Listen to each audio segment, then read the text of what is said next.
আমরা এই মাধবপুর লেকের আরেকটা পাহাড়ে আছি। এই পাহাড়টা আরও উঁচু, এখান থেকে আরও উঁচু। এই যে আমরা এইদিকে যাব, আর এই যে নিচে হচ্ছে লেক, এইদিকে ওই লেকটা ওই দিক থেকে শুরু করে আমরা এই যে এখানে কিন্তু শেষ হয়েছে। ওখানে একটা মাছ ধরার জাল দেখতে পাচ্ছি, ওখানে একটা মাছ ধরার জাল আছে।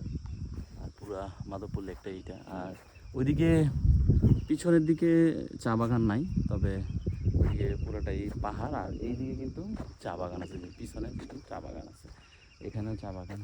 আমাদের সাথের একজন কিন্তু, আমরা 15 টাকার টিকিট দিয়ে ঢুকছি, সে কিন্তু চা অলরেডি নিয়ে নিতেছে 15 টাকা। সেগুলা বাসায় গিয়ে সে প্রসেস করে দেখবে যে আসলে কীরকম। আমরা উঠতে উঠতে মোটামুটি আরও উচ্চতায় উঠে যাচ্ছি।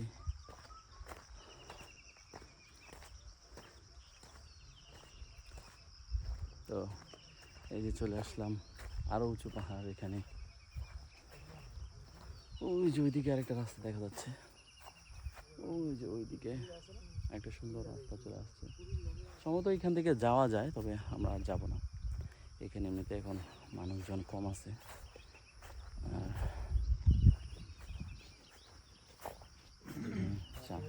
চা পাতা, একদম চা পাতায় বিস্তীর্ণ, খুব সুন্দর লাগে আসলে চা পাতা দেখতে। গ্রিনারিস সব কিছুই সবুজ একদম, দার্জিলিং পয়েন্টের মতো।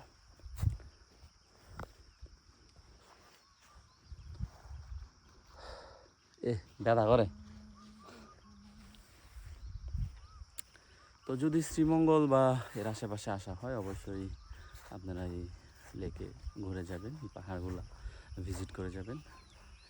তবে পর্যটন খাতে আরও যদি সমৃদ্ধশালী হতো, তাহলে হয়তো অনেক ফরেনার্সরাও আসতো, কারণ এইরকম ন্যাচারাল বিউটি পৃথিবীর অন্য কোথাও আছে কি না আমার জানা নেই। তবে এখানে কিন্তু অন্য লেভেলের ন্যাচারাল বিউটি, আপনার সব কিছুই আছে, একদম পারফেক্ট কম্বাইন করা। তবে সরকারের উচিত এদিকে আরও মনোযোগ দেওয়া।